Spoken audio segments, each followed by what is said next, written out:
So, in Module 3, we're going to continue to look at cultural beliefs among the custom complex and the issue of multiculturalism.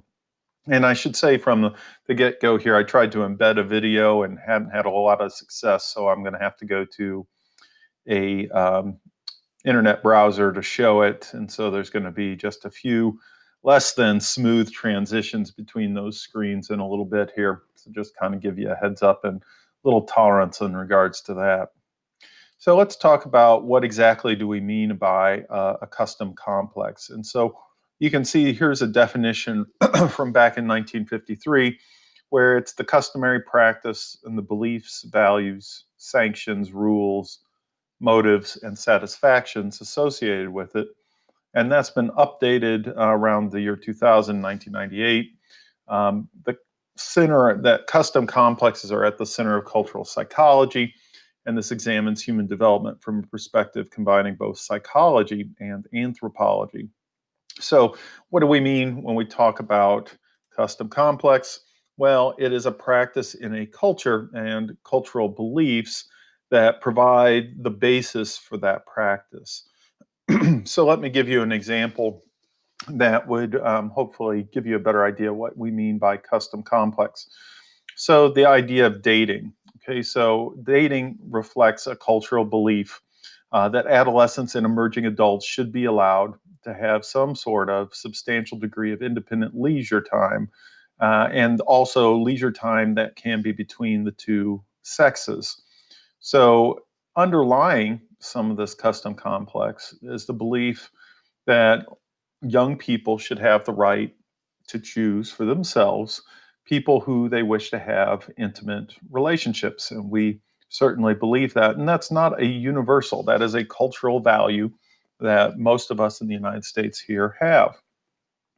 And then there's also a belief that has come over time that some degree of sexual experience before marriage is acceptable and even healthy for young people. So the idea of never having had sex prior to marriage, while some people still go for that particular approach, most other people have had sex before, typically with the person that they're going to marry, and maybe with other people, depending on their background. So all of that, though, is saying, we still dress our brides in white, and the expectation is, the pureness and all the other things and symbolism that go along with that. But it all boils down to, in our custom, in our idea of dating in the United States, is that you can choose the one you want to be with, and that having had some prior sexual experience before marriage is acceptable to a degree, obviously. So that's a custom complex, the idea here of these kind of customary practices that we do.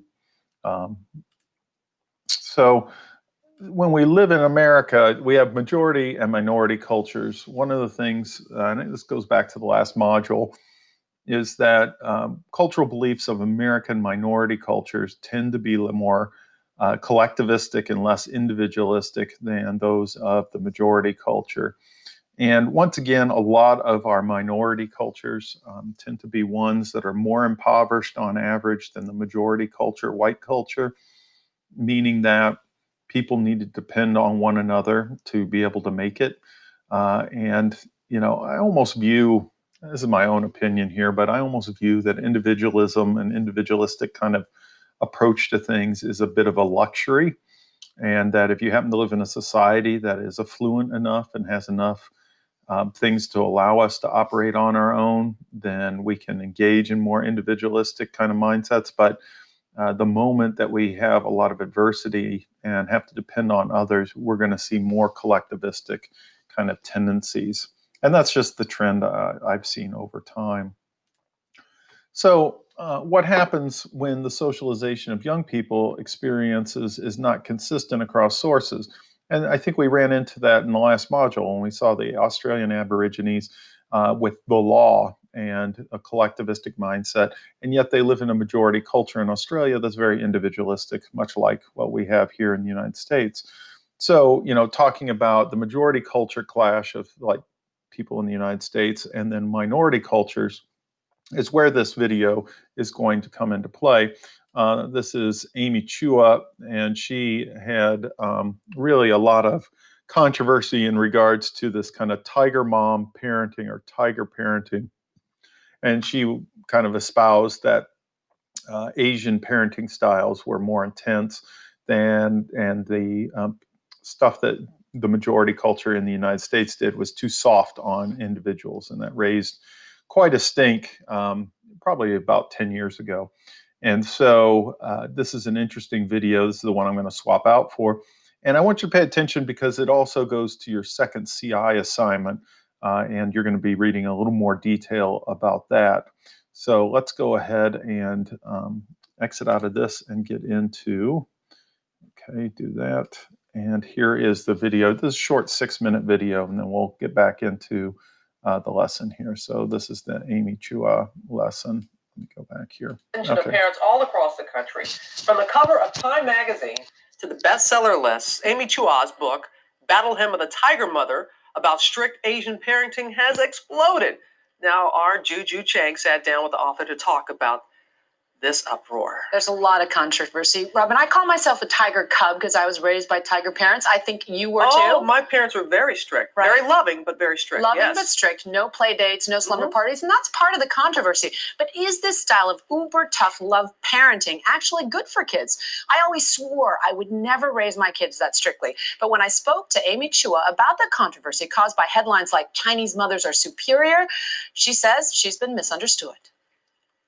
Let's start with the reaction to the book. It has been so polarizing. People either love you or love to hate you. Absolutely. And I didn't expect this level of intensity. The book, of course, it's not a how-to guide. It's really about my own journey and transformation as a mother. You've got death threats, so much vitriol online. What do you think people are afraid of? It just feels like it's had a life of its own. People saying terrible things about my kids, wishing bad things on my family. So I guess it's just so personal for everybody. Now, I've heard that from a lot of my friends who feel like Amy Chua is giving us a bad name. She's making us look like we're all harsh dragon moms. I'm sad about that, and I'm a little puzzled because, again, the last third of the book, it's not a tiger, it's a crying little rabbit. No one likes to have their parenting criticized. I didn't intend it to be a criticism of other people. I teach, and I can see that so many people get to great places so many different ways. Lenient parents, strict parents, Western parents, Eastern parents. Full disclosure, I was raised by tiger parents who wanted a lot from me and had very high expectations and drove me very hard. And I think I responded in exactly the opposite way. I was full of insecurity and pressure and self-doubt, and it took me years to get over it. And my parenting style is quite the opposite of yours, actually, because I adopted almost a full-bore Western style of parenting. Right, but again, my book sort of is completely sympathetic to that, right? Because at the end, I'm saying, listen to your child, and if they are crying out for you, this isn't working, you have to stop. Okay, one of the more controversial excerpts from the book was when you rejected your daughter's Mother's Day card. How cruel. That story has gotten out of control. I have the New York Post article here that your daughter wrote defending you. But let's face it, the card was feeble and I was busted.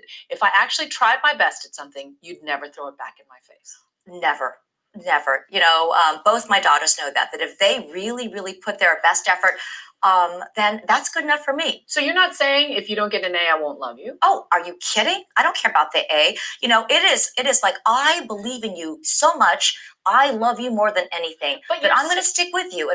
But you're saying in the book repeatedly, A- is not acceptable. What does that mean? If it's not acceptable, well, you have to realize that the book is a little bit self-parodying because that, I experienced that as a kid. And what if one of them came home and said, I want to quit piano or I want to quit violin? Well, this happened and I let her quit. I didn't let her quit for a long time, but we had a crisis. And at some point I realized she was saying, I'm unhappy. So whether it's culinary school or beauty school or anything that doesn't involve college, you'd be okay with it? I would be okay with it. Really? I believe that I do believe in excellence or trying for excellence. I do, but I think you can be excellent at anything. What 3 pieces of advice would you give to a new parent? Self-question more. I was overconfident. What are all these Western parents, so anxious about? Just be firm. Listen to your child. I would say, you got to know and listen to your child. I wonder if that's what it all comes down to. But that sounds kind of like wimpy Western parenting to me. Well, those are the first 2 things. Okay, give me the third then.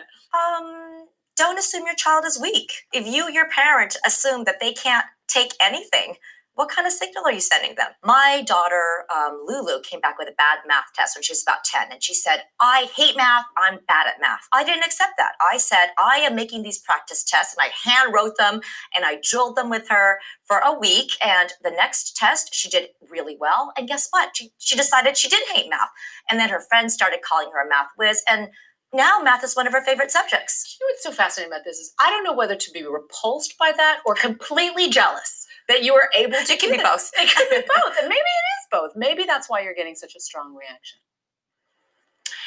Now, she says she's evolved into the rabbit mom, but the columnist David Brooks called Amy Chua a wimp, arguing that it's the very cognitive skills that you pick up at a play date or a slumber party that gives you success in life. Those were the things she used to forbid. She now says she allows them. Mm-hmm. And I heard you listening to it. It sounded like a biography for you. Well, no, in some ways. I mean, we were not allowed to have sleepovers until a certain age, but people could sleep over at our house. But it was more of a thing of my parents not knowing the families, and we had to take piano lessons to a certain age, and then it became optional. But no, I mean, I'm the last one to give anybody parenting advice. Exactly. And who knows, what works for one may not work for the other. Exactly. Who knows? All right.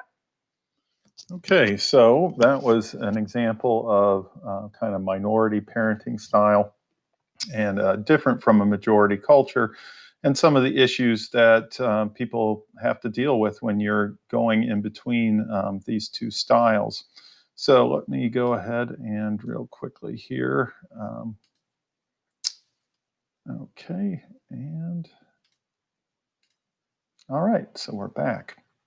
So I think it'll be an interesting articles to kind of read and see what your own reactions are to that and parenting style. Obviously, there's a lot of controversy and a lot of vitriol or between people in regards to how to parent children.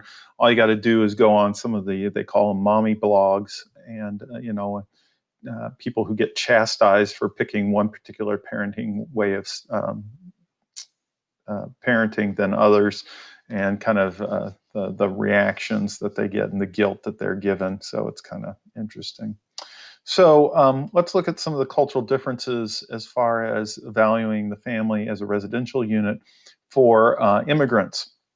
And we can see, for instance, here, the value, that means what sort of value do they give families as residential units in these with people of different backgrounds. And so you can see individuals from Hong Kong tended to rate those who grew up in Hong Kong and then moved to either Australia or the US. You can see where they rated the importance of family units.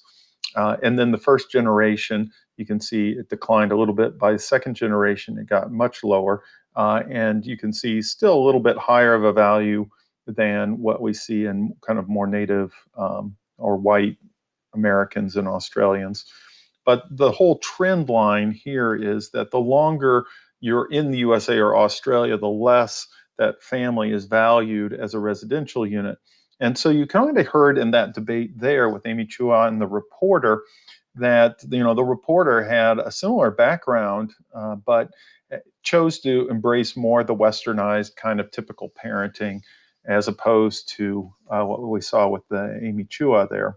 So a lot of cultural issues going on. We'll also have a documentary assignment that we're going to do a little bit later in class called Somewhere Between, which is an interesting dealing with several girls adopted from China and in the United States, and kind of their whole figuring out who they were and identity. So anyway, next what we're going to do is look at religious beliefs in Module 4 as we continue our exploration of cultural beliefs. So stay tuned for Module 4.